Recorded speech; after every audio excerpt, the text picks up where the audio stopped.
Type 2 diabetes के जो मरीज है उनको कॉम्प्लिकेशन नहीं होने चाहिए डायबिटीज के पेशेंट, क्योंकि शक्कर है ना ये ब्लड वेसल को जाके चिपक जाती है, तो आँख के रेटिना पर्दा को चिकट जाती है, ब्रेन में स्ट्रोक हो सकता है, हार्ट में हार्ट अटैक हो सकता है, किडनी खराब हो सकती है, नसों खराब हो सकती है, न्यूरोपैथी हो सकती है उनको। तो जब इंसुलिन बनता ही नहीं है बॉडी में, इसको बोलते हैं टाइप 1 डायबिटीज।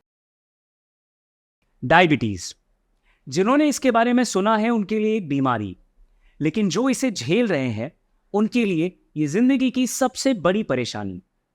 और दुनिया की लगभग 13% आबादी डायबिटीज से पीड़ित है। नमस्कार, मैं हूं मनोज और आप हैं मेरी सहेली के पॉडकास्ट पर, जहां हम बात करने वाले हैं आपकी और आपके परिवार की सेहत के बारे में। और आज के हमारे गेस्ट हैं डॉक्टर शशांक जोशी। आज के हमारे guest doctor Shashank Joshi senior endocrinologist, senior diabetologist और मेटाबॉलिक फिजिशियन। इन्हें चिकित्सा के क्षेत्र में योगदान के लिए पद्मश्री से नवाजा गया है। पैंडेमिक के दौरान प्रधानमंत्री श्री नरेंद्र मोदी जी ने इन्हें मन की बात में भी आमंत्रित किया था। Doctor Joshi Indian thyroid society और इंडियन एकेडमी ऑफ डायबिटीज के प्रेसिडेंट हैं। इसके अलावा वो कई और संस्थानों से जुड़े हैं, जैसे कि PCOS सोसाइटी। इनकी अचीवमेंट्स की लिस्ट इतनी लंबी है कि वक्त कम पड़ जाएगा। Doctor Shashank Joshi, it's an honour to welcome you on Meri Saheli podcast. नमस्कार मनोज, धन्यवाद मुझे बुलाने के लिए, धन्यवाद। और मेरी सहेली का मैं धन्यवाद कहना चाहूँगा कि मुझे आपने एक अवसर दिया आप सबसे बातचीत करने का और वार्तालाप करना। Thank you sir. सर, मैं शुरुआत इसी मुद्दे से करना चाहूँगा कि बतौर भारतीय हमें कितना इसे समझने की ज़रूरत है कि डायबिटीज़ हम सबके लिए कितनी बड़ी प्रॉब्लम है। मनोज जी, आपका एक बहुत अहम सवाल है कि मधुमेह, जिसको हम 4000 साल से जानते हैं बीमारी को, शक्कर की बीमारी जिसको डायबिटीज़ कहते हैं, ये बहुत महत्वपूर्ण बीमारी है, क्योंकि हर 7वें सेकंड दुनिया में एक आदमी की मौत होती है मधुमेह की वजह से। और पूरे दुनिया में 8 बिलियन लोग हैं, और उसमें से 1.4 बिलियन लोग रहते हैं भारतवंश में जी। और उसमें से 236 मिलियन लोगों को इधर मधुमेह है या मधुमेह के होने वाली प्री डायबिटीज, जिसको बोलते हैं मधुमेह के पहली वाली बीमारी है प्री डायबिटीज, यानी कि संभावना है कि उन्हें भी तो डायबिटीज। दुनिया में हर 8वां जो आदमी है जिंदा, उनको मधुमेह की बीमारी की लागत है। और भारतवंश में मुंबई, दिल्ली जैसे बड़े बड़े शहरों में हर चौथे आदमी को मधुमेह या मधुमेह की पहली बीमारी, प्री मधुमेह की बीमारी होने की एक संभावना रहती है। तो मधुमेह ये बहुत बड़ी समस्या है। लेकिन मधुमेह में क्या है कि लोगों को पता ही नहीं होता है कि मधुमेह है उनको, क्योंकि मधुमेह जो बीमारी है ये साइलेंट बीमारी है, इसमें कोई लक्षण नहीं रहते। तो बिना लक्षण ये बीमारी है, तो हमको मधुमेह है, हमको पता ही नहीं चलता है जब तक हम खून की जांच नहीं करें। तो मधुमेह ये बहुत बड़ी समस्या है। और आप मौत के आंकड़े देखेंगे या रिस्क फैक्टर देखेंगे या बीमारियों की कॉमनैलिटी देखेंगे, तो इसकी जो संख्या है ये टॉप 5 डिसीजेस में मानी जाती है। यानी कि हम जितनी भी गंभीर बीमारियां हैं उनकी बात करें, चाहे वो कैंसर हो, चाहे ऐसी ही और गंभीर बीमारियां हो, तो डायबिटीज़ उन टॉप 5 में से एक है जिससे हम जूझ रहे हैं। बिल्कुल बिल्कुल बिल्कुल मनोज जी, एकदम सही कहा आपने कि और डायबिटीज़ काफ़ी बीमारियों की जड़ भी है। जैसे जिनको मधुमेह होता है उनको हृदय विकार हो सकता है, उनको रक्तदाब या हाइपरटेंशन हो सकता है, उनको लीवर में फैट हो सकता है, उनको पेट की चर्बी हो सकती है, उनको कोलेस्ट्रॉल का प्रॉब्लम हो सकता है, उनको लकवा हो सकता है, उनको किडनी फेलियर हो सकता है। तो काफ़ी बीमारियों की जड़ मधुमेह। तो मधुमेह ये उसके साथ काफ़ी एक बड़ा एक इन्फ्लुएंस होता है। ऑफकोर्स मधुमेह के अलग अलग प्रकार है जो हम वार्तालाप कर सकते हैं, उसके ऊपर चर्चा कर सकते हैं। लेकिन आपको ये समझना बहुत महत्वपूर्ण है कि मधुमेह ये बड़ी बीमारी है और साइलेंट किलर बोलते हैं इसको। साइलेंट किलर यानी इसमें कोई भी लक्षण नहीं रहते जी। और हमको पता ही नहीं रहता कि हमको मधुमेह है। यानी कि संभावना है कि मैं अपने आप को एक हेल्दी पर्सन की तरह देख रहा हूँ, लेकिन चांसेस हैं कि शायद मैं डायबिटीज़ के आसपास हो सकता हूँ। डॉक्टर जोशी, हमारे रीडर्स के लिए मैं चाहूँगा कि आप थोड़ा सा आसान करें ये समझना कि डायबिटीज़ एग्जैक्टली है क्या, ये कैसी हमारी शरीर की कंडीशन है जिसे हम डायबिटीज़ कहते हैं। तो डायबिटीज से शक्कर या ग्लूकोज की बीमारी है जी। जिसमें ब्लड में शुगर बढ़ जाती है और जब शक्कर या शुगर बढ़ जाती है तो फिर हमको कहते हैं कि हमको डायबिटीज़ हो गया है। लेकिन इसका जो जड़ है कि हमारे शरीर की जो शुगर का जो रोल है वो ऐसा है कि हमारे शरीर में सेल्स होते हैं जिनको हम पेशी बोलते हैं हिंदी में जी। और हर सेल को ऊर्जा लगती है, एनर्जी लगती है। जैसे अपने मोबाइल को बैटरी चार्ज लगता है बिल्कुल। तो जिसको जो ऊर्जा देता है वो ग्लूकोज देता है, लेकिन ये ग्लूकोज को सेल के अंदर एंट्री करना पड़ता है। तो वो एंट्री करने के लिए हमको एक लॉक खोलना पड़ता है। ये लॉक जी। होता है इंसुलिन। इंसुलिन लॉक खोलता है, दरवाजा खुलता है, ग्लूकोज अंदर जाता है। लेकिन जब मधुमेह होता है तो इधर इंसुलिन तैयार ही नहीं होता है। बीटा पेशी में जो पैंक्रियास बोलते हैं हम, जी। उसमें इंसुलिन बनता ही नहीं है। और कभी कभी ऐसा होता है कि इंसुलिन बनता है लेकिन ये लॉक खुलता हो नहीं। जाता है, तो खुलता ही नहीं है। तो शक्कर ब्लड में एक्यूमुलेट हो जाती है और मधुमेह हो जाता है, ब्लड शुगर हो जाता है। यानी कि तो- जहां I'm so sorry। तो ये जो है खून में जब शक्कर आ जाती है तो उसको हम मधुमेह कहते हैं। तो उनको हम मेजर करते हैं, ब्लड टेस्ट करके मेजर करना पड़ता है। जी। तो फास्टिंग ब्लड शुगर जिसको बोलते हैं जी। ये 126 के ऊपर होगी, 126 के ऊपर होगी, या लंच के बाद की जो शुगर होती है पोस्ट लंच शुगर बोलते हैं उसको हम, वो 200 के ऊपर होगी। या 3 महीने की एवरेज देखते हैं। जैसे हमारे शरीर में रेड ब्लड सेल्स है, रक्त पेशी बोलते हैं उनको, जी। Red blood cells. जी। तो उनकी आयु होती है, लाइफ स्पैन होता है 3 महीने। तो 3 मंथ्स एवरेज शुगर करते हैं, उसको बोलते हैं ग्लाइकोसिलेटेड हीमोग्लोबिन। ये 3 मेजरमेंट्स करते हैं। और फास्टिंग शुगर यदि हमारी 126 के ऊपर होगी, या 2 घंटे खाने के बाद या लंच के बाद की शुगर 200 के ऊपर होगी, या 3 महीने की एवरेज शुगर जो होती है ये 6.5 के ऊपर होगी, तो हम बोलते हैं उनको मधुमेह या डायबिटीज़ हुआ है। तो ये खून में जब शुगर बढ़ती है तो हम उसको बोलते हैं डायबिटीज़ हुआ है या मधुमेह। यानी कि हमारी बॉडी को चलाने वाली बैटरी जो है उसे एनर्जी देने वाला ग्लूकोज अगर सही जगह पर न जाकर ब्लड में रह जाए या ब्लड में फैल जाए करेक्ट। और एक निश्चित सीमा से बाहर हो जाए तो उस कंडीशन को हम डायबिटीज कहते हैं। ये बिल्कुल हमारी एकदम सही ऑडियंस के बताया। समझने के लिए। हाँ जी, हाँ जी। सर मैं एक आम बोलचाल में अगर हम कहते हैं कि ये शक्कर की बीमारी है, ये शुगर की बीमारी है, तो इसके रीजंस में मैं जानना चाहूँगा। अब फिजिकली शुगर का कंजम्पशन मैं उतना नहीं करता हूँ, मैं शायद चाय में शक्कर डालना अवॉइड करता हूँ, मैं शायद मीठा खाना अवॉइड करता हूँ। और क्या इनसे भी खतरा बनता है कि मैं डायबिटीज़ के संभावित शिकारों में आ सकता हूँ, क्योंकि मैं शक्कर का कंजम्पशन तो डायरेक्टली बहुत कम कर रहा हूँ। तो मधुमेह के या डायबिटीज़ के अलग अलग कारण हैं जी। और अलग अलग प्रकार के मधुमेह या डायबिटीज़ है।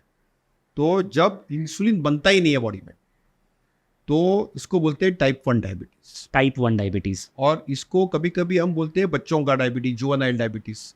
इसमें इंसुलिन बिल्कुल तैयार नहीं होता है और इंजेक्शन इंसुलिन का देना पड़ता है हमको बच्चों को। ये कम लोगों में होता है, पूरे से 100 लोगों में से 2% लोगों में या 2% लोगों में ये टाइप 1 डायबिटीज़ होता है। जो आम जनता में जो डायबिटीज़ फैल गया है, जो भयंकर बीमारी जो बोलते हैं साइलेंट किलर जिसको बोलते हैं, इसको टाइप 2 डायबिटीज़ बोलते हैं। जी। इनमें इंसुलिन तैयार तो होता है लेकिन वो जो कूली का काम कर रहा है, ग्लूकोज को ट्रांसपोर्ट करना जो है सेल के अंदर, वो नहीं हो पा रहा है। जी। उसको टाइप 2 डायबिटीज़ बोलते हैं। उसकी कारण ऐसे है कि एक तो जीन्स जेनेटिक है, यानी अनुवांशिक है, यानी जनरेशन में जाते हैं। जैसे मनोज जी, आपके मदर फादर को डायबिटीज़ होगा, जी। यानी फादर या मदर, जी। तो आपको डायबिटीज़ होने की जो संभावना है 70% है, 70%। 70%। आपके दोनों पेरेंट्स को डायबिटीज़ होगा तो आपको डायबिटीज़ होने की, टाइप 2 डायबिटीज़ होने की संभावना है 90%। आपके कोई रिश्तेदार को डायबिटीज़ होगा तो आपको डायबिटीज़ होने की संभावना है ऑलमोस्ट 40%। तो ये तो फैमिलीज में होता है, जनरेशन्स में होता है। दूसरा जो है कि खान पान, आपने उसका जिक्र किया कि मैं शक्कर खाता नहीं हूँ, मैं थोड़ा व्यायाम भी करता हूँ, तो लाइफस्टाइल से भी डायबिटीज़ होने की संभावना होती है। तो दूसरा जो रिस्क फैक्टर है, एक तो फैमिली हिस्ट्री, दूसरा जो रिस्क फैक्टर है हम पेट की चर्बी देखते हैं। तो यदि पुरुषों में यानी मेन में वेस्ट सकम्फ्रेंस मेजर करेंगे हम और 90 सेंटीमीटर के ऊपर होगा, या विमेन में 80 सेंटीमीटर के ऊपर होगा, तो मधुमेह होने की संभावना बढ़ जाती है। तो मधुमेह के लिए हम सबको तो स्क्रीन नहीं कर सकते, हर आदमी का तो शुगर चेक नहीं कर सकते। बिल्कुल। तो आपके घर में किसी को भी मधुमेह होगा या आपकी पेट की सकम्फ्रेंस जिसको बोलते हैं वेस्ट सकम्फ्रेंस मेन में 90 सेंटीमीटर के ऊपर, वुमन में 80 सेंटीमीटर के ऊपर होगी, तो आपको मधुमेह की जांच करनी बहुत आवश्यकता है। और आप बहुत ज़्यादा खाते हैं, कैलोरी बहुत ज़्यादा लेते हैं, फूड बहुत खाते हैं, तो मधुमेह होने की संभावना बढ़ती है। लेकिन उसके लिए आपको प्रीडिस्पोजिशन होना चाहिए। तो आपको जो मेन रीज़न अभी जो पूरे दुनिया में डायबिटीज़ फैलने के 3 कारण हैं। एक तो हमारा जो रहन सहन है वो एकदम, पहले हमारे जो पूर्वज थे जी। वो सब लोग एग्रीकल्चरिस्ट थे, यानी वो खेती बाड़ी करते थे, वो फिजिकली बहुत एक्टिव थे। अभी हम फिजिकल एक्टिविटी करते हैं हमारे मोबाइल फ़ोन के हैंड फिंगर्स के ऊपर या टीवी के रिमोट के ऊपर, तो फिजिकल एक्टिविटी बहुत कम होगी। जी। एक कारण है। दूसरा हमारा जो खान पान है वो उसकी बढ़ गया है, हम ज़्यादा खाते हैं, बहुत ज़्यादा कार्बोहाइड्रेट, बहुत ज़्यादा फैट, बहुत कम प्रोटीन लेते हैं, तो हमारा खान पान बन गया है, फास्ट फूड्स आ गया है। ओके, तो फास्ट फूड्स ज़्यादा खाना और व्यायाम पूरा ज़ीरो होने से, फिजिकल एक्टिविटी कम होने से, उसको हम जो बोलते हैं सुस्त और मस्त हमारी जो प्रवृत्ति हुई है, इसके कारण मधुमेह फैल रहा है पूरा दुनिया में। टाइप 2 मधुमेह के और 2 प्रकार भी है जी।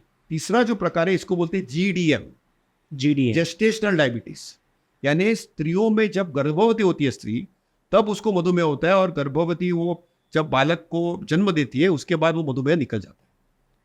ये भी इसकी सबसे ज़्यादा संख्या है भारतवंश में अनफॉर्चुनेटली। और चौथा जो प्रकार है जिनको जो पैनक्रियाज है, जो स्वादुपिंड बोलते हैं या पैनक्रियाज है, उसकी बीमारी हो गई, जैसे दारू के सेवन के बाद पैनक्रियाज खराब हो गई, पैनक्रियाटाइटिस बीमारी से पैनक्रियाज खराब हो गई, पैनक्रियाज का ऑपरेशन कर दिया, तो फिर उनको इंसुलिन देना पड़ता है। तो टाइप 1 डायबिटीज़ जेस्टेशनल यानी स्त्रियों का, गर्भवती स्त्रियों का डायबिटीज़ या सेकेंडरी डायबिटीज़ जिनको पैनक्रियाज की बीमारी है, ये काफ़ी रेयर है, 2% 3% है। इनमें इंसुलिन बनता ही नहीं है, तो इनको इंसुलिन का इंजेक्शन देना पड़ता है। लेकिन आम आदमी में जो डायबिटीज़ फैला हुआ है या लोगों में जो डायबिटीज़ है पूरे भारतवंश में, वो टाइप 2 डायबिटीज़ है, और उसका डायरेक्ट ताल्लुकात लाइफस्टाइल से है। सीडेंट्री हैबिट यानी ऑल द टाइम बैठा रहना। ओके, हम लोग अभी डिजिटली इंटॉक्सिकेट हो गए। और दूसरा जो मेन है कि खान पान पे कंट्रोल नहीं रहता है, हम फूड बाहर से ऑर्डर करते रहते हैं, अभी ऐप्स आ गए हैं, हम फूड ऑर्डर करते हैं, खाते रहते हैं, तो ये इम्बैलेंस ऑफ फूड और फिजिकल एक्टिविटी। और तीसरा प्रमुख कारण है टेंशन। हमारे भारतीयों में एक तो लेजीनेस जीन बहुत है जी। ओके, और दूसरा कारण ये कि हम लोगों को जो फिजिकल एक्टिविटी अपने आप ही कम हो गई है, और हमको स्ट्रेस देना और लेना दोनों चीज में बहुत दिलचस्पी रहती है। बिल्कुल। ओके, तो जी। टेंशन हम देते भी हैं और लेते भी हैं। तो मानसिक तनाव, ओके, जीवन शैली में व्यायाम बहुत कम होना और खान पान पे कंट्रोल नहीं रहना, ये 3 प्रमुख कारण है मधुमेह जो टाइप 2 डायबिटीज है उसका जो फैलाव हो रहा है उसकी वजह से। तो शक्कर खाओ नहीं खाओ कुछ फर्क नहीं पड़ता है। आपने शक्कर खाया, अभी आम का सीजन है तो आपने आम खाया, तो उसके बाद फिजिकल एक्टिविटी करनी चाहिए। 5 मिनट 10 मिनट ब्रिस्क वॉक कर सकते हैं आप, करते नहीं लोग। मधुमेह हो या नहीं हो, अच्छी लाइफस्टाइल हैबिट ये बहुत जरूरी है करना। यानी कि जो एक आम धारणा है कि शक्कर का डायरेक्ट सेवन ही डायबिटीज का रीजन बन सकता है, ये ऐसा है नहीं, ये मिथ है, ये मिथ है। ये मिथ है। बिल्कुल। तो सर ये टाइप 1 और टाइप 2 को थोड़ा और समझते हैं। जैसा कि आपने टाइप 2 के बारे में बताया कि अगर मेरे पेरेंट्स को कभी डायबिटीज़ रही है तो वो मुझे होने की संभावना बढ़ जाती है। लेकिन ये टाइप 1 के रीज़न पर थोड़ा और मैं चाहूँगा, बिकॉज जैसा आपने बताया कि ये बच्चों में ये होता है, तो ये कितना रिस्की है? तो टाइप 1 डायबिटीज जो है ना, ये एकदम अलग बीमारी है जी। ये ऑटो इम्यूनिटी की बीमारी है, यानी अपने शरीर में अपनी बॉडी के एक पार्ट के ऊपर अपनी बॉडी की एंटीबॉडी जाके उसको खलास कर देती है। यानी हमने क्या किया है कि हम मिसाइल तैयार कर रहे हैं, जंतु को किल करने के लिए। जी लेकिन अनफॉर्चुनेटली जो मिसाइल जिसको एंटीबॉडी बोलते हैं वो हमारे पैंक्रियास को जाके डैमेज कर देता है। इसको बोलते हैं आ बैल मुझे मार, यानी ऑटो इम्यूनिटी। ऑटो इम्यूनिटी यानी हमारे ही शरीर पे हमारे ही एंटीबॉडी जो हमारे एनिमी को किल करना था वो हमको ही किल कर देता है। तो इसमें क्या होता है कि बच्चों को अक्सर वायरल फ्लू वगैरह होता है, उसके बाद उनकी बीटा पेशी यानी बीटा सेल्स होते हैं पैंक्रियास को, उसके ऊपर एंटीबॉडी का अटैक होता है और एंटीबॉडी खत्म होकर प्रोडक्शन जीरो हो जाता है और उनका वजन कम हो जाता है, वो डिहाइड्रेट हो जाते हैं, उनको डायबिटिक कोमा में एडमिट करना पड़ता है और उनको पूरा लाइफ इंसुलिन लेना पड़ता है। सो टाइप 1 जो डायबिटीज़ है, और वो बच्चों में होता है ऐसा नहीं है, बच्चों में भी होता है, एडल्ट्स में भी होता है। और ये जो डायबिटीज़ है ये ऑटो इम्यून डायबिटीज़ है और इसमें पूरे लाइफ इंसुलिन लेना पड़ता है। अब इंसुलिन है ये प्रोटीन है जी, और ये प्रोटीन हमारे, हम आप बताएंगे टैबलेट क्यों नहीं करते इंसुलिन का, तो क्या है कि हम जब इंसुलिन सेवन करते हैं ओरली तो हमारे पेट में हाइड्रोक्लोरिक एसिड है, वो डिस्ट्रॉय कर देता है वो प्रोटीन को, बिल्कुल। इसलिए इंसुलिन की टैबलेट नहीं बनती है। एक्चुअली ज़्यादातर लोग ऐसा सोचते हैं कि ये इंजेक्शन लगाने की बजाय टैबलेट हो तो थोड़ा उन्हें आसानी हो, या मे भी शायद तो अभी दुनिया भर में संशोधन चालू है टैबलेट निकालने की, लेकिन अभी तक टैबलेट निकली नहीं है। अभी इनहेलर निकला है लेकिन वो भी सक्सेसफुल नहीं हुआ है। इंसुलिन इंजेक्शन मार्फत दिया जाता है, बट इंसुलिन ये 102 साल पुरानी सबसे ओल्ड डायबिटीज़ की ट्रीटमेंट ऑप्शन है और इसमें शक्कर 100% कम होती है, लेकिन कभी कभी उसकी एक्शन एग्जैजरेट होगी तो शुगर लो भी हो सकती है, ये लो शुगर की संभावना भी रहती है इसमें। बिल्कुल। लेकिन इंसुलिन ये बॉडी में, हमारे बॉडी में, शरीर में पैदा होता है, तो टाइप 1 डायबिटीज़ में ये लाइफ सेविंग और लाइफ लॉन्ग थेरेपी है। सर टाइप 1 पर ही थोड़ा और मैं आपसे प्रकाश डालने के लिए कहूँगा, क्योंकि जाहिर सी बात है कि अगर मैं एक एडल्ट हूँ तो मैं डायबिटीज़ होने के बाद अपने आप को थोड़ा संभाल सकता हूँ, लेकिन छोटे बच्चों के साथ ये जाहिर सी बात है बहुत मुश्किल हो जाता होगा। तो उनके प्रिवेंशन के लिए शुरुआत या प्रिकॉशन क्या रखें, स्पेशली मदर्स? अब इसमें टाइप 1 डायबिटीज़ क्यों होता है इसका कारण ढूंढना अभी भी जो संशोधन हो रहा है पूरा दुनिया में उसमें कोई मेजर क्लू नहीं मिला है। जी, ऑटो इम्यूनिटी होती है, वायरल होता है, एंटीबॉडीज़ का स्क्रीनिंग कर सकते हैं, लेकिन हमको पता नहीं कि ये बच्चों में होगा ये बच्चे में नहीं होगा। तो टाइप 1 डायबिटीज़ जिनको होता है उनको हमको काउंसलिंग करके पूरा लाइफ इंसुलिन देना पड़ता है। लेकिन ये ऐसे एरा में पैदा हुए हैं, ये डिजिटल एज है जी, और ये एज है इनोवेशन का। तो इनोवेशन और डिजिटल एज में जो पैदा हुए बच्चे हैं, एडल्ट्स हैं, उनको टेक्नोलॉजी की बहुत सहायता होती है और टाइप 1 डायबिटीज़ से जो लोग हैं वो बहुत, उनका एक यूनाइटेड ग्रुप है, हम उनको बहुत प्रोत्साहन देते हैं, उनको इनकरेज करते हैं, उनको एम्पावर करते हैं और वो नॉर्मल लाइफ जी सकते हैं। हम तो बोलते हैं कि टाइप 1 डायबिटीज़ के जो बच्चे और एडल्ट्स हैं जी, वो अपना डायबिटीज़ खुद मैनेज कर पाते हैं। इनके हमने वर्किंग ग्रुप्स बनाए हैं वंडरफुल। और ये स्व स्व स्व जिसको बोलते हैं आत्मनिर्भर या सेल्फ रिलायंट हो सकते हैं, लेकिन उनको इंसुलिन देना पड़ता है और इंजेक्शन देना पड़ता है, क्योंकि इंजेक्शन हम स्किप करेंगे तो उनको फिर डायबिटिक कोमा होने की संभावना बढ़ती है, डायबिटिक कीटोएसिडोसिस बोलते हैं। और ये डायबिटीज़ का कोई भी और इलाज नहीं है।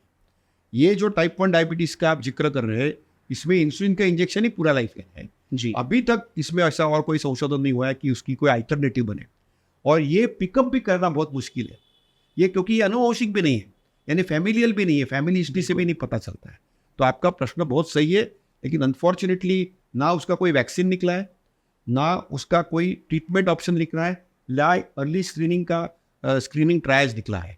तो हमको सिर्फ उनको काउंसलिंग करके, उनको टेक्नोलॉजिकली एनेबल करके, उनको इंसुलिन का एक्सेस और अवेलेबिलिटी करके उनको हंसते खेलते रहना है। देखो आपको बीमारी है, ये लाइफ लॉन्ग बीमारी है बिल्कुल, लेकिन ये लाइफ लॉन्ग बीमारी के साथ आप जी सकते हैं, नॉर्मल ज़िंदगी जी सकते हैं। आपका शादी हो सकता है, आपको बच्चे हो सकते हैं और ये क्या है, ट्रांसमिट नहीं होता है बच्चों में। जी, ये टाइप 1 डायबिटीज जो बोल रहे हैं आप, तो इसलिए ये लोगों को एम्पावर करना बहुत ज़रूरी है और हमारा एक मकसद है कि ये जितने टाइप 1 डायबिटीज़ के मरीज हैं, यदि वो चिल्ड्रन हो या एडल्ट्स, उनको एम्पावरमेंट करना, उनको एजुकेट करना, उनको सही सलाह देना, उनको इंसुलिन और उसके रिलेटेड जो भी उनको केयर के लिए जो भी करना है, इसके लिए हम पूरे कार्यबद्ध हैं। डॉक्टर जोशी, मुझे ये कहने में बड़ी खुशी हो रही है कि हाँ, ये अनफॉर्चुनेट है, लेकिन जैसा कि आपने बताया कि अगर आपके गाइडेंस में या डॉक्टर्स के गाइडेंस में अगर सही तरीके से एक डिसिप्लिन्ड लाइफ जी जाए, तो टाइप 1 डायबिटीज़ के साथ भी वो एक नॉर्मल ज़िंदगी जी सकते हैं। बिल्कुल तो बिल्कुल। ये बहुत राहत की बात है। कम से कम मेरे लिए जिसे टाइप 1 या बच्चों में होने वाली बीमारी से ये बड़ा ही भयानक लगता है, स्पेशली जो पेरेंट्स हैं। तो सर थोड़ा आगे बढ़ते हैं and let's talk about diabetes के बाद क्या होता है?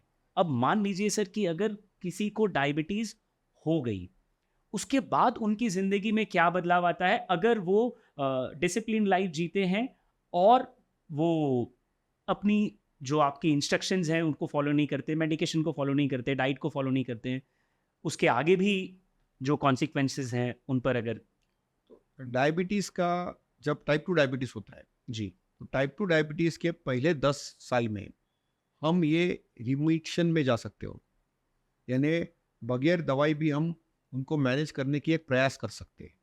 लेकिन वैद्यकीय सलाह रहना बहुत ज़रूरी है। तो पहली चीज़ है लाइफस्टाइल, कि कम खाओ, सही खाओ, वक्त पे खाओ, थोड़ा व्यायाम करो, एटलीस्ट 1000 स्टेप दिन में 10 बार चलो, ओके, एटलीस्ट एक 7 घंटा सोना चाहिए, हंसते खेलते रहना चाहिए। ये लाइफस्टाइल की टिप्स है। और तंबाकू हो, सिगरेट हो, दारू हो, उसका सेवन नहीं करो। तो ये हमारी लाइफस्टाइल टिप्स हो गई। फिर वैद्यकीय सलाह के बारे में टैबलेट्स ले सकते हैं, बहुत बढ़िया टैबलेट्स है अभी अवेलेबल जी और सस्ती भी है।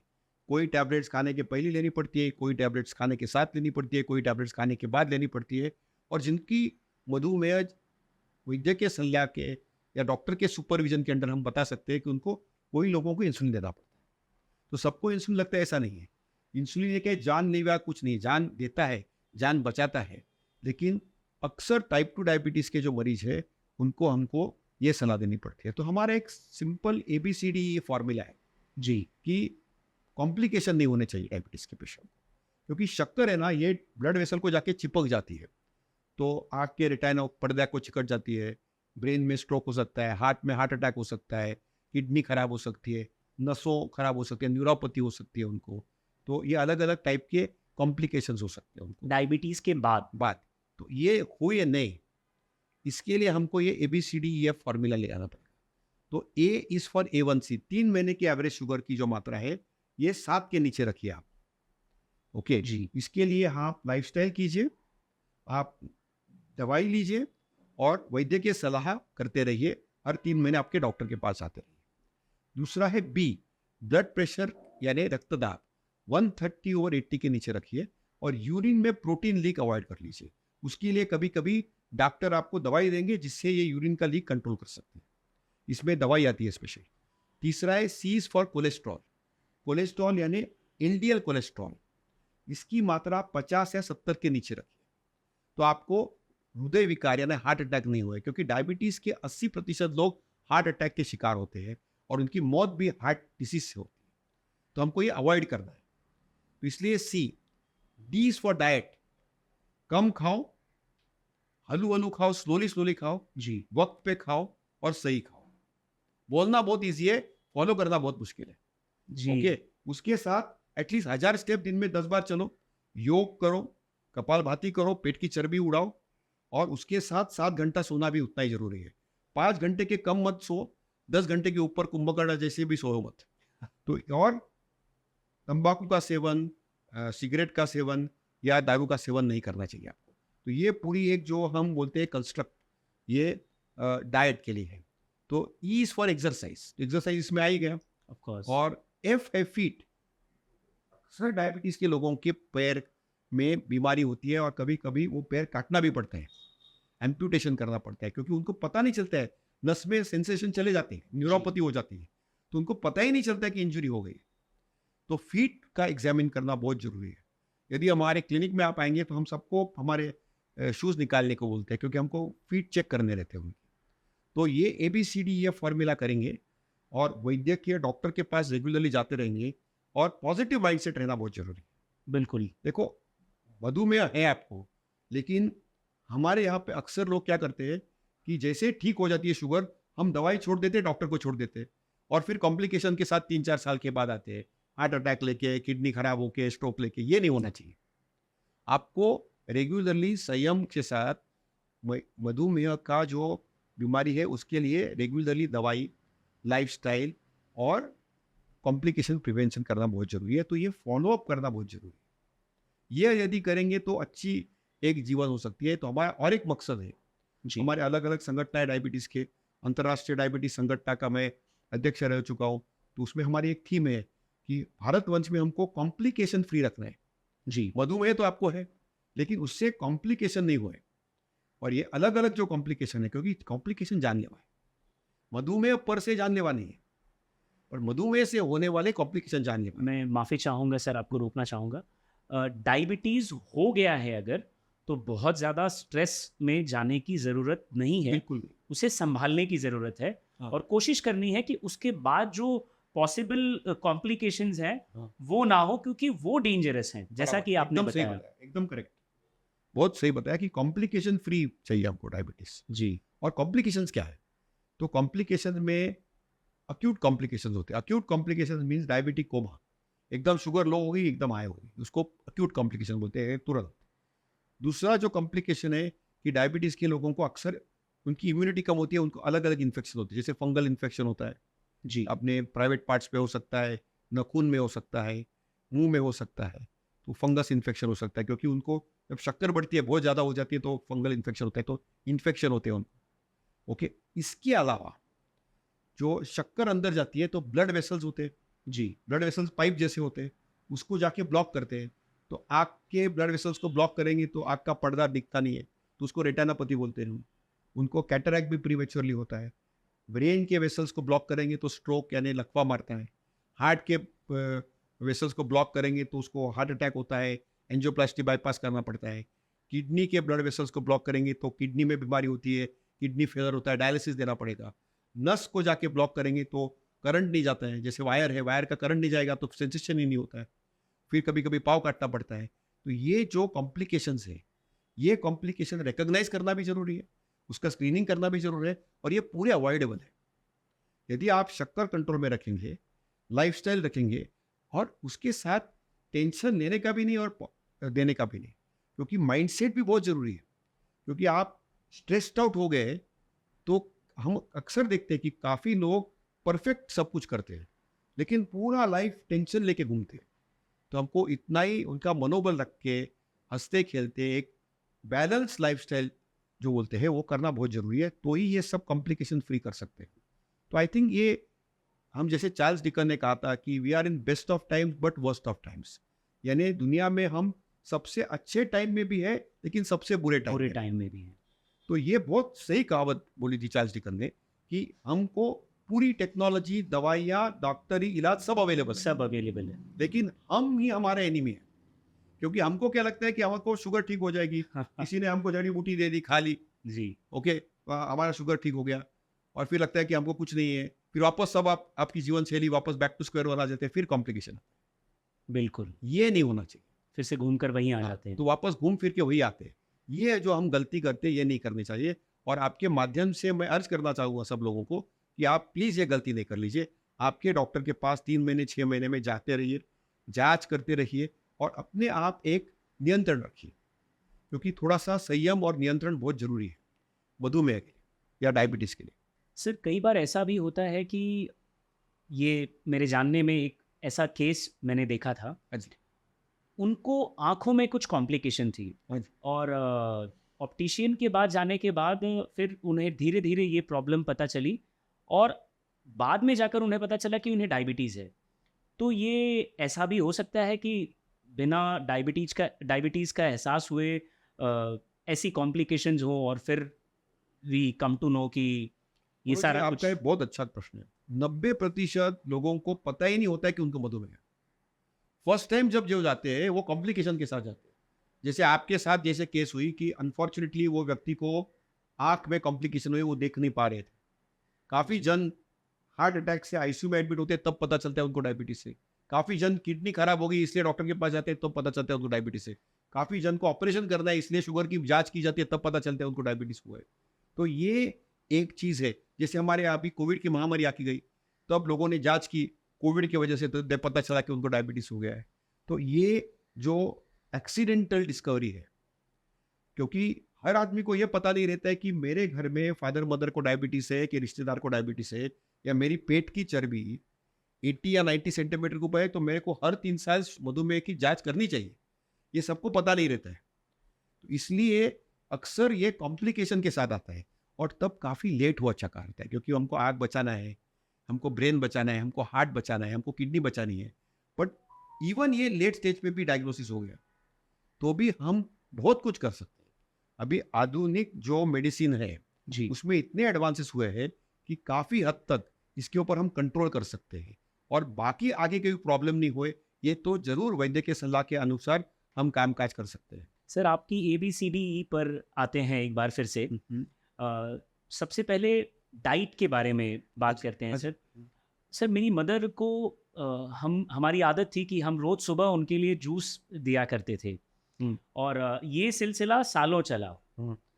लेकिन अब जब वो अपनी एज के लेट 60s में हैं तो डायबिटीज़ से जूझ रही हैं। एंड जैसा कि आपने बताया कि बहुत लेट डिस्कवर होता है, पहले कई कॉम्प्लिकेशंस आती हैं, उसके बाद पता चलता है कि ये डायबिटीज़ की वजह से है। तो हमने तो कोशिश की थी कि उन्हें एक हेल्दी लाइफस्टाइल दी जाए, लेकिन ये फ्रूट जूस का क्या कनेक्शन है सर डायबिटीज़ में? जूस और डायबिटीज़ का समीकरण अच्छा नहीं है। ना कोला ना जूस लेना चाहिए, लेकिन आप फल खा सकते हैं। 1 fruit per day is allowed. जी ओके, फल, कलरफुल प्लेट, वेजिटेबल ये सब अलाउड है, लेकिन एक ही खाना चाहिए। जैसे आम का सीज़न है तो हम ना नहीं बोलते कि डायबिटीज़ के मरीज़ को नहीं खाना चाहिए, लेकिन हमारे मरीज़ इतने स्मार्ट होते हैं कि मैंने उनको बोला कि आप 2 स्लाइस आम खा सकते हैं, 2 स्लाइस सब मैंगो ले सकते हैं, तो उन्होंने इतना ही सुना। और उनकी वाइफ आके मेरे को बोले कि वो तो हर 2 घंटे खा रहे हैं। ओके, तो ये हमारा प्रॉब्लम है। भारत लोगों में क्या है कि हमको जो चाहिए वो ही करना है। जी तो आपके माता जी को मेरा प्रणाम बताइए। और दूसरी बात यह है कि उनको बोला अभी जूस जो है ये ठीक नहीं है, आप फल खाओ। फल से उनका पेट भी साफ रहेगा, क्योंकि फल में फाइबर होता है। जब हम जूस बनाते हैं तो फाइबर पूरा निकल जाता है, उसमें प्योर शक्कर बन जाती है। तो इसलिए हम जूस पसंद नहीं करते। डायबिटीज़ वाले जो एक्सपर्ट्स है, आप किसी से भी बात करेंगे डायबिटीज़ एक्सपर्ट के तज्ञ, जो इसको एंडोक्रिनोलॉजिस्ट बोलते हैं, जी हमारी जो ब्रांच है, बिल्कुल। लोगों को पता नहीं चलता है कि डायबिटीज़ तज्ञ कौन है। तो डायबिटीज़ के जो तज्ञ हैं इनको एंडोक्राइनोलॉजिस्ट बोलते हैं। ये टंग ट्विस्टर है। बिल्कुल एंडोक्राइन ये अंग्रेजी भाषा में हार्मोन तज्ञ होते हैं, जी। और सुपर स्पेशलिस्ट जो होते हैं डायबिटीज़ के, इनको एंडोक्रिनोलॉजिस्ट बोलते हैं। और इनको जाके आपको जब बताएंगे, आपको ऑलवेज बताएंगे कि जूस नहीं लेना चाहिए। जी आपको कोई कोला लेना है तो हम बोलते हैं डाइट कोला लो। उसमें भी कंट्रोवर्सी होती है क्योंकि वो स्वीटनर वगैरह होता है, लेकिन डायबिटीज़ मरीज जरूर स्वीटनर खा सकते हैं। जैसे हमको अक्सर लोग बोलते हैं कि हमारी शक्कर आपने बंद कर दी, लेकिन आप स्वीटनर जरूर ले सकते हैं। हम स्वीटनर, बट स्वीटनर का आप लड्डू जलेबी मत बनाओ। लिमिट में स्वीटनर आप ले सकते हैं, लिमिट में ले सकते हैं। जी। आपके चाय के कप में आपको थोड़ा स्वीटनर डालें तो जरूर डालें, हम उसके अगेंस्ट बिल्कुल नहीं। तो ये आपको एक दिनचर्या जो है इसमें थोड़ा सा संयम बरतना पड़ेगा। तो आपके माता जी को भी बोलना कि आप फल जरूर लीजिए, लेकिन जूस अवॉइड। तो सर, ये एडवाइस क्या आप उन्हें भी देना चाहेंगे जिन्हें डायबिटीज़ नहीं है, कि वो फ्रूट जूस के बजाय एक फ्रूट ही प्रेफर करें? देखो अभी क्या है कि हमको हेल्दी लाइफस्टाइल की तरफ जाना है। जी तो हेल्दी लाइफस्टाइल्स में हमारे जो ऑर्गेनिक फूड्स है, या हमारे जो फल है, हमारे जो मिलेट्स है, इनसे नेचुरल जितने चीज़ हुई, आर्टिफिशियल फूड नहीं, जो नेचुरल चीज़ हुई वो सबसे ज़्यादा है अपने बॉडी के लिए अच्छा। और आप जो भी खाते हैं उसके बाद एक्सरसाइज करना उतना ही महत्वपूर्ण है। तो आप जो भी चीज़ एक्सेस में करेंगे तो उसकी हानि जरूर होगी। तो एक हेल्दी जीवनचर्या में ओके, आपको 2 चीज़ की एक क्लियर कट दिखना है कि मैं जूस पी सकता हूँ क्योंकि मेरे को जिम जाना है। ऐसे मेरे को काफ़ी लोग पूछते हैं, जी और मेरे घर में किसी को डायबिटीज़ नहीं है। तो हम उनको इतना ही कहते हैं कि आप जो भी करते हैं आप एक्सट्रीम में नहीं कर लीजिए। और यदि आप फ्रूट ले सकते हैं तो उसमें फाइबर मिलता है, उसमें एंटीऑक्सीडेंट मिलते हैं, उनको बाकी काफ़ी न्यूट्रिशनल मिनरल्स, माइक्रो न्यूट्रिएंट्स मिलते हैं जो हमारे फ्रूट्स में होते हैं, जो जूस में नहीं मिल सकते आप। बिल्कुल। तो इसलिए ये हम ऑलवेज सलाह देंगे कि nature is always better than artificial. ये तो हमारे एकदम क्लियर कट मैसेज है सर। और मुझे लगता है कि ये जो आपने टर्म यूज़ किया, मस्त और सुस्त रहने वाली जो लाइफस्टाइल है, मुझे लगता है फ्रूट से फ्रूट जूस का बनना ये उसी का रिजल्ट है कि इंसान ने उसे आसान कर दिया, कि बजाय एक फ्रूट खोलना, चबाना और खाना, उससे बेहतर है कि एक जूस बनाकर 1 मिनट में पी जाना। तो सर, इसी के साथ साथ ये तो फ्रूट या फ्रूट जूस के अलावा जो नॉर्मल ईटिंग हैबिट्स हैं हमारी, जैसे आज क्योंकि मॉडर्न लाइफस्टाइल में सर खाने की टाइमिंग जो है उसको लेके बड़ा डिस्कशन होता है कि कोई कहता है कि सूरज ढलने के बाद नहीं खाना चाहिए, कोई कहता है रात 10 बजे के बाद नहीं खाना चाहिए। तो ये ईटिंग हैबिट और डायबिटीज़ का क्या कनेक्शन है सर? देखो, ये अपने पुराणों से ये चल रहा है, सेंचुरी से चल रहा है। ओके, रिलीजियस कॉनोटेशन भी है। हमारे पूरे भारत में अलग अलग रिलीजन्स के लोग रहते हैं।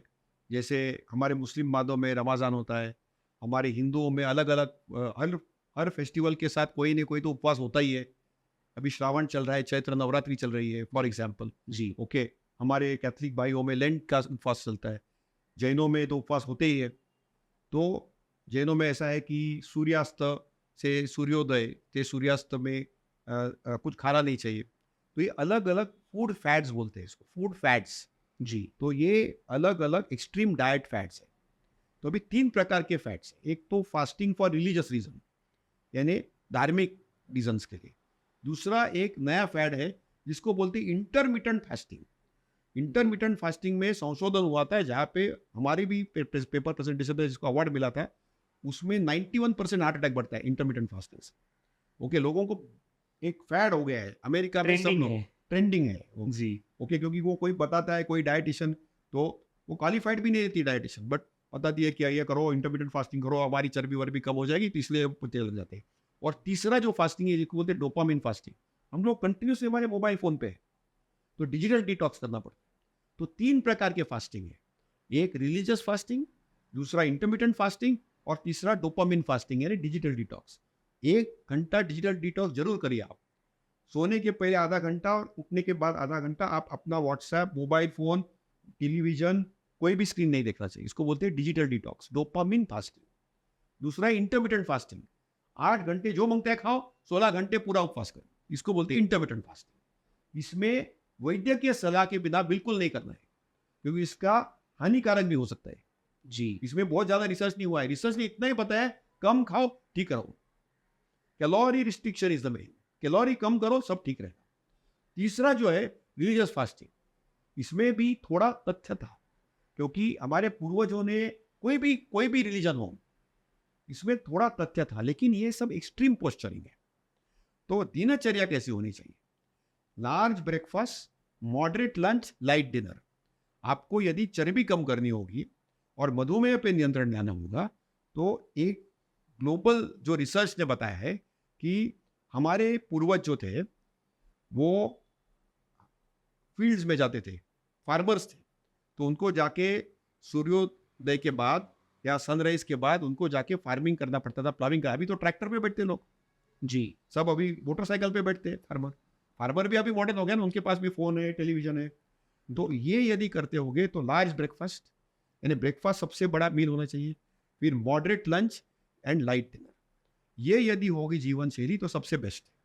तो ईटिंग पैटर्न जो बताया आपने, फ्रीक्वेंसी ऑफ ईटिंग बताया, टाइमिंग ऑफ ईटिंग बताया, ये सबसे इंपॉर्टेंट है। सेकेंडली, जब भी आप खाना खाएं, चबा चबा के पूरे 32 टीथ यूज करके करना, क्योंकि जितना स्लो खाएंगे उतना आपकी पैनक्रियाज आराम से काम करेंगे, जितना फास्ट करेंगे उतने आप पैनक्रियाज पे प्रेशर डालेंगे।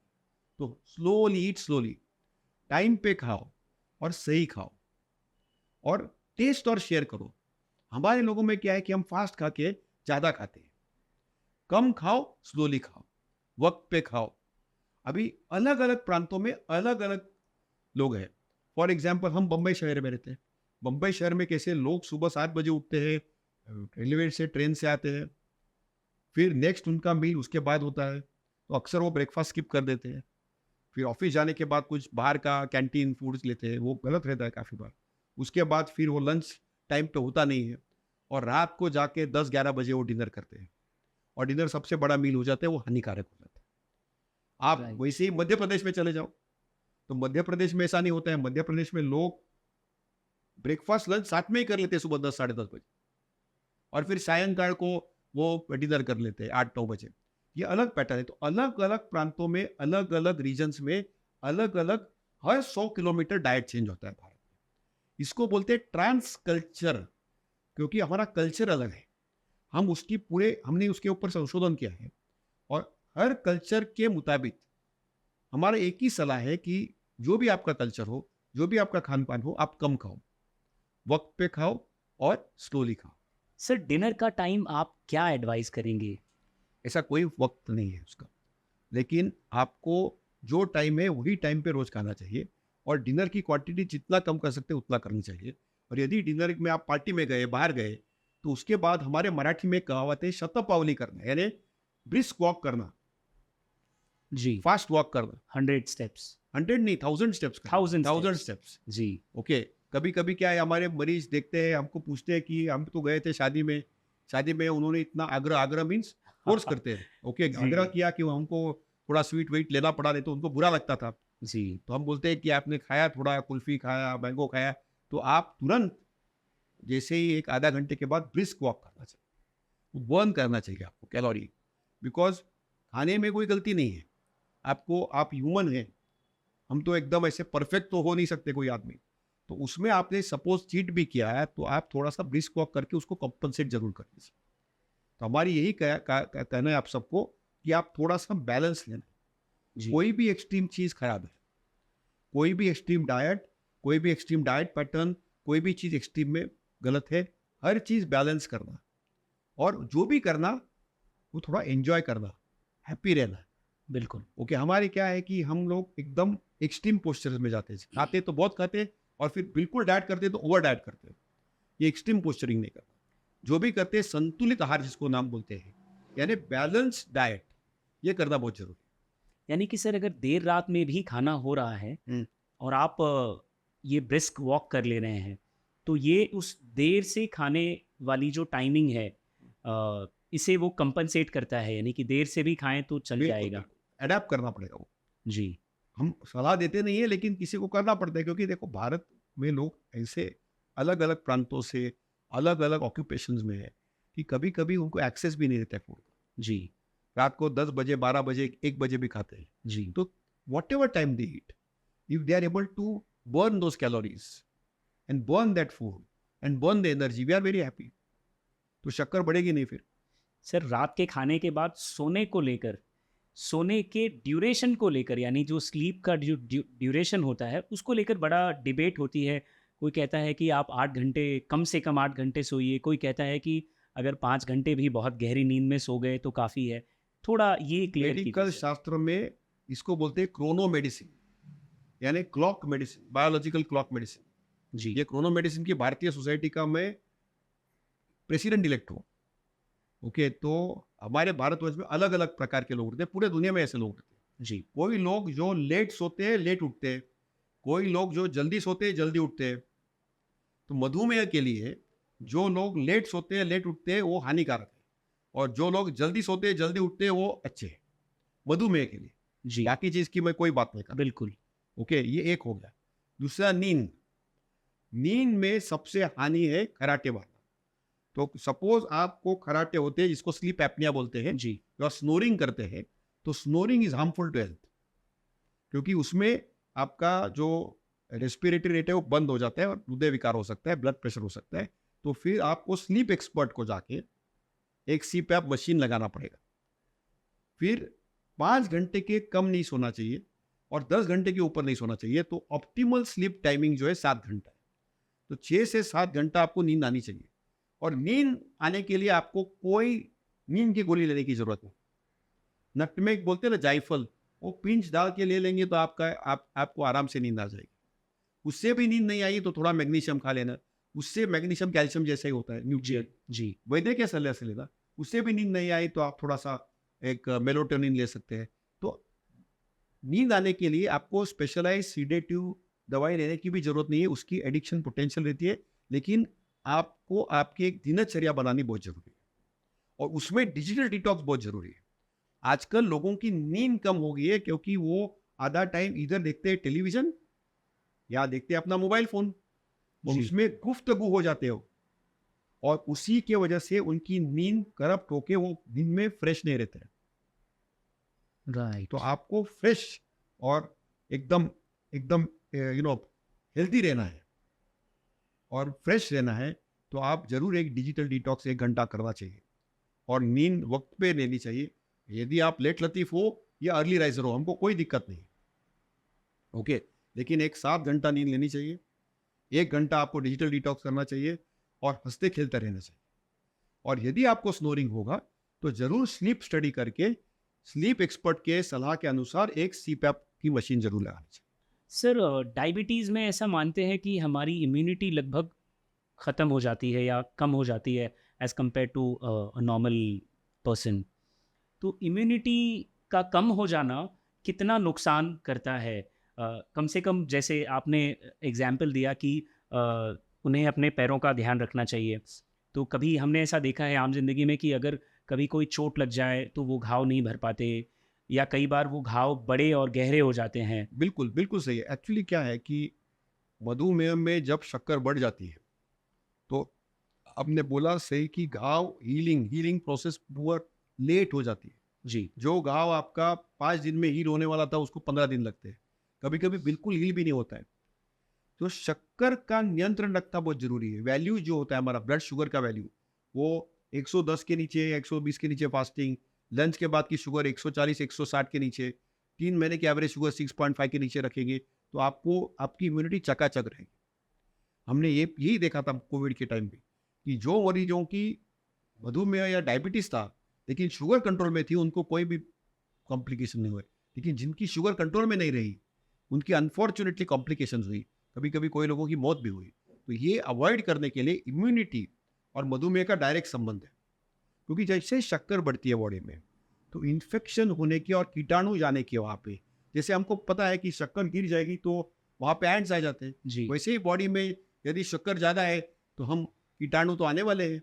ये आपको एक समीकरण दे रहा हूँ मैं आपको जी। कि ये अंडरस्टैंडिंग के लिए कि शक्कर नियंत्रण में रखनी यानी ग्लूकोज कंट्रोल में रखना बहुत अनिवार्य है। यानी इन सारी परेशानियों का सॉल्यूशन जो है वो अपनी शुगर लेवल को कंट्रोल कंट्रोल करना में बहुत रखना जरूरी है। है। सर, रात की एक कॉम्प्लिकेशन होती है जो अक्सर मैंने सुनी है कि देर रात अक्सर जो डायबिटीज़ के पेशेंट्स हैं उनकी नींद खुल जाती है, या बार बार उन्हें पेशाब करने की ज़रूरत पड़ती है। तो ये क्या कॉन्सेप्ट है सर? तो क्या है कि मधुमेह के मैंने बोला कि लक्षण कोई नहीं रहते, लेकिन मधुमेह के 4 लक्षण हैं। जब शुगर बहुत ज़्यादा बढ़ जाती है, जैसे 200 के ऊपर फास्टिंग, लंच के बाद की 300 होती है, तो उनका वजन कम होता है, उनको पेशाब के लिए बहुत बार जाना पड़ता है, जी। उनको उसको पॉलीयूरिया बोलते हैं, उनकी बहुत प्यास लगती है उनको, और भूख बहुत लगती है। तो polyuria, polydipsia, polyphagia and weight loss, ये 4 सिम्टम्स है डायबिटीज़ के जब शुगर बहुत ज़्यादा बढ़ जाती है। तो ये शुगर को नियंत्रण करने के लिए, शुगर नियंत्रण में रहेगी, फास्टिंग पीपी 120 160 के नीचे रहेगी, तो आपको बार बार रात को उठना नहीं पड़ेगा। और शुगर कंट्रोल करने के बाद भी आपको पेशाब बार बार करानी पड़ती है। और यदि सीनियर सिटीजन है, जैसे मेल है यानी आदमी है, तो उनकी प्रोस्टेट की जांच करनी चाहिए। वुमन है तो उनकी फिर सोनोग्राफी करनी चाहिए, तो वो उसको फिर इन्वेस्टिगेट करना पड़ता है, क्योंकि जो पेशाब करने की जो ब्लैडर होता है, यूरेथ्रा होता है, उसमें भी कभी कभी इन्फेक्शन हो सकता है। तो ये भी रूल आउट करना बहुत ज़रूरी होता है। लेकिन ये आपकी बात बिल्कुल सही है कि बार बार रात को पेशाब के लिए उठते हैं, तो ये लक्षण है पॉलीयूरिया का, ये लक्षण है कि शुगर 250 के ऊपर आ गई है, ये एक रेड फ्लैग है, और शक्कर कंट्रोल करना ये बहुत ज़रूरी है। सर, अक्सर वो बताते हैं कि बार बार यूरिन पास करते हैं और बार बार प्यास लगती है, बार बार पानी पीते हैं। तो क्या बार बार यूरिन से जो लॉस हो रहा है, सिर्फ पानी पीकर क्या वो लॉस रिकवर हो रहा है, या इसके आगे भी कोई हिडन या कोई बड़ा डैमेज है? नहीं, इसका एक ही इनडायरेक्ट कॉनोटेशन है कि शक्कर कंट्रोल में नहीं है, जी। और शक्कर कंट्रोल लानी चाहिए वैद्य के सलाह के। तो ये रेड सिग्नल है कि डॉक्टर के पास जाके दवाई एडजस्ट करना और दवाई थोड़ा बढ़ा देना। और अगर कोई इस बात को इग्नोर करे और जैसा चल रहा है वैसे चलने दे, तो क्या? कॉम्प्लिकेशन हो जाएगा ना, उनको जी। स्ट्रोक हो सकता है। हमको क्या है, डराना नहीं है। जी। देखो, हमारा मकसद आज आपके माध्यम से डराना नहीं है, जी। डरना भी नहीं है, डराना भी नहीं है, लेकिन रेकलेस नहीं रहना चाहिए। बिल्कुल। हमको प्रोत्साहन देना है लोगों की कि मधुमेह की बीमारी पे आप या डायबिटीज कंट्रोल कर सकते हैं जी और उसको प्रॉपरली मैनेज कर सकते हैं। जी लेकिन एक चीज जरूर है कि आप बिल्कुल इग्नोर करेंगे तो कॉम्प्लिकेशन तो होने हैं, आज नहीं तो कल। और मैंने बोला कि ये साइलेंट बीमारी है। अच्छा, इसमें दर्द भी नहीं होता है, तो कभी कभी हार्ट अटैक आके चला भी जाता है, लेकिन नस नम होने के कारण पता ही नहीं चलता कि हार्ट अटैक आके गया। या कभी कभी हमको किडनी फेल हो जाती है, लेकिन एंड स्टेज तक पता ही नहीं चलता कि हो गया। तो यही प्रॉब्लम है मधुमेह की, ये साइलेंट किलर है। जैसे दीमक लगते हैं हमारे वुड में, जी जिसको व्हाइट हैंड्स बोलते हैं हम, जी वैसे ही मधुमेह बीमारी है कि पता ही नहीं चलता कि अंदर खोखला हो गया है पूरा शरीर। तो इसलिए मधुमेह पे ध्यान देना चाहिए, बिकॉज ये साइलेंट किलर है। सर, डायबिटीज़ का बाकी के ऑर्गन्स पर जो असर पड़ता है, अगर आप एक एक करके थोड़ा हमारी ऑडियंस के लिए ये बता पाएँ। डायबिटीज तो बॉडी के हर ऑर्गन पे असर करता है। जैसे माइंड को असर करता है, डिप्रेशन होता है, एंग्जाइटी होती है लोगों को। ओके, फिर ब्रेन को असर करता है, उसमें स्ट्रोक, लकवा मार सकता है, स्ट्रोक बोलते हैं उसको। जी ओके, और बाकी डिमेंशिया हो सकता है, मेमोरी कम कर सकता है, आँख के ऊपर पर्दा खराब कर सकते हैं जिसको रेटिनोपैथी बोलते हैं, विट्रियस हीमोरेज हो सकता है, कैटरैक्ट जल्दी होता है। जैसे 60 आयु में होगा तो डायबिटीज होगा तो 40-50 में उनको कैटरैक्ट हो जाता है। फिर हृदय में, हार्ट में हार्ट अटैक हो सकता है, हार्ट फेलियर हो सकता है। ओके, ब्लड वेसल्स में हाइपरटेंशन बढ़ता है। फिर किडनी में जाएंगे तो किडनी में किडनी खराब हो जाती है, डायलिसिस लग सकता है कभी कभी। और पूरे शरीर में इन्फेक्शन होने की संभावना बढ़ती है, टीबी होने की संभावना बढ़ती है। पैर में, नस में डायबिटीज हो गया तो कभी कभी पैर में इन्फेक्शन, अल्सर हो सकता है। वो अल्सर का वुंड होके वो पाँव काटना पड़ सकता है। तो ये अलग अलग मधुमेह के कॉम्प्लिकेशन से बॉडी के हर पार्ट पे, माइंड हो या बॉडी हो, मधुमेह का इफेक्ट होता है। आपने कैंसर का जिक्र किया था, कैंसर का प्रमाण भी, जिनको कंट्रोल शुगर कंट्रोल में नहीं है उनका प्रमाण ज़्यादा रहता है। तो मधुमेह जब सेट होता है तो हम कंट्रोल नहीं कर पाते, तो जितने कॉम्प्लिकेशंस बुक में लिखे हैं वो सब हो सकते हैं। लेकिन एज मैंने बताया कि ये हमको डराना नहीं किसी को, लेकिन ये वस्तु स्थिति है। सर, अगर किसी को डायबिटीज़ हो जाए तो एक बड़ा मिसकंसेप्शन है कि ये इसे ज़िंदगी भर साथ लेकर चलना है, और ये इंसुलिन विंसुलिन जो है ये बड़ी ही झंझट या झमेले वाली चीज़ लग रही है। क्यों ना इसकी बजाय कोई होम रेमेडी ट्राई की जाए या कुछ और ऑप्शन ट्राई किया जाए एलोपैथी के अलावा। तो उस पर थोड़ा-सा अगर ये इन्फॉर्मेशन आपने दे बहुत सकें। कॉन्ट्रोवर्शियल क्वेश्चन पूछा। जी सर। लेकिन दो चीज़ है, यदि आपको टाइप 1 डायबिटीज हो, गर्भवती स्त्री हो जिसको डायबिटीज हो, या सेकेंडरी जिसमें पैनक्रियास की डैमेज हो, इनको पूरा लाइफ इंसुलिन है। और इंसुलिन में बिल्कुल डरना नहीं है, क्योंकि उनके बॉडी में इंसुलिन तैयार नहीं होता है। इंसुलिन नहीं लेगी तो ये बच्चे की जान जा सकती है, तो इनको मैंडेटरी है इंसुलिन। टाइप 2 डायबिटीज है जो जीवन शैली की वजह से हो रहा है, उसमें हम अल्टरनेटिव ऑप्शन देख सकते हैं। लेकिन उसमें जो भी साइंस है, इसमें लाइफस्टाइल का बहुत बड़ा योगदान है। तो यदि आप दिनचर्या, लाइफस्टाइल, एक्सरसाइज, योग ये सब करें और उसके साथ वैद्य के सलाह के साथ दवाई ले, उसमें कोई दिक्कत नहीं आती। अल्टरनेटिव मेडिसिन में टाइप 1 डायबिटीज के लिए कोई भी ट्रीटमेंट नहीं है। जेस्टेशनल डायबिटीज या सेकेंडरी डायबिटीज के लिए कोई भी ट्रीटमेंट नहीं है। टाइप 2 डायबिटीज ट्रीटमेंट में हम इनकरेज करते हैं कि जो भी जड़िया बूटिया पे रिसर्च चल रहा है उसका साइंस करें, और उसमें उसके शोध निबंध करना चाहिए, लेकिन ये रिसर्च मोड में।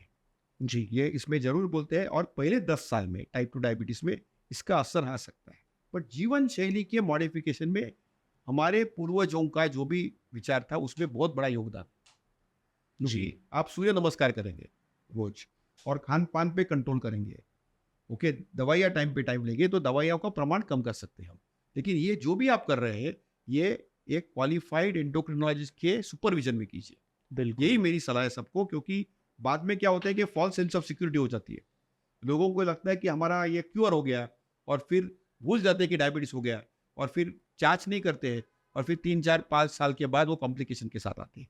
ये गलत है। तो जी हम हर पति को प्रोत्साहन देते हैं कि हमको डायबिटीज का क्योर ढूंढना तो जरूरी है, और उसमें रिसर्च करना भी जरूरी है। हमारे प्राचीन साइंस में बहुत अच्छे कोई गुण है। सबसे बेस्ट गुण जो है जीवन शैली के गुण है, जैसे मन शांति रखना, योग, प्राणायाम, आसन, इसमें बहुत फायदे हैं। हम उसका बिल्कुल ना नहीं बोल रहे, लेकिन इसके साथ मेडिकल सुपरविजन रहना ये भी उतना ही जरूरी है। सो दैट कॉम्प्लिकेशंस कोई नहीं होगा।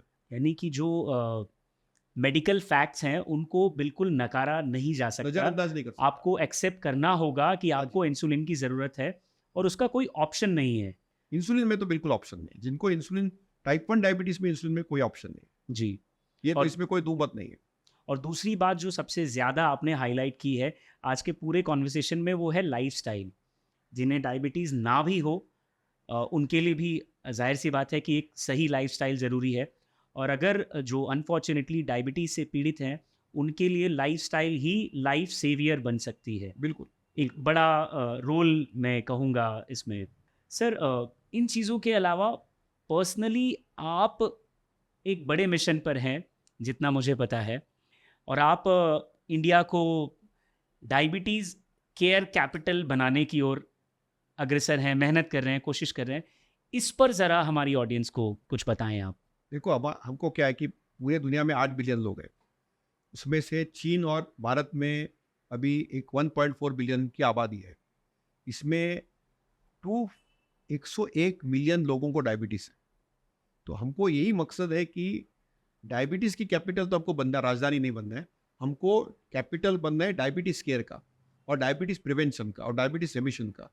तो यदि हम मिशन मोड में हैं और आपको डायबिटीज़ नहीं है तो ये जीवन शैली करेंगे, वक्त पे खाएंगे, कम खाएंगे, सही खाएंगे और हलू हलू खाएंगे या स्लोली खाएंगे, थोड़ा योग करेंगे, रोज़ 10,000 स्टेप्स या 6,000 स्टेप्स वॉक करेंगे, एक 7 घंटा नींद लेंगे और हंसते खेलते रहेंगे, तो हमको मधुमेह आने की संभावना बहुत कम है और हम प्रिवेंट कर सकते हैं। जो हमारे आजू बाजू लोग हैं उनमें प्रिवेंट कर सकते हैं। यदि मधुमेह हो भी गया तो उनको कॉम्प्लिकेशंस नहीं होने चाहिए। ये हमारी मिशन है कि प्रिवेंशन करना चाहिए। प्रिवेंशन से मधुमेह नहीं हो ऐसे नहीं, हुआ भी तो भी उनको कांस्टेंट निगरानी में रख के हर 3 महीने में पूरा लाइफ चेक करते रहना चाहिए।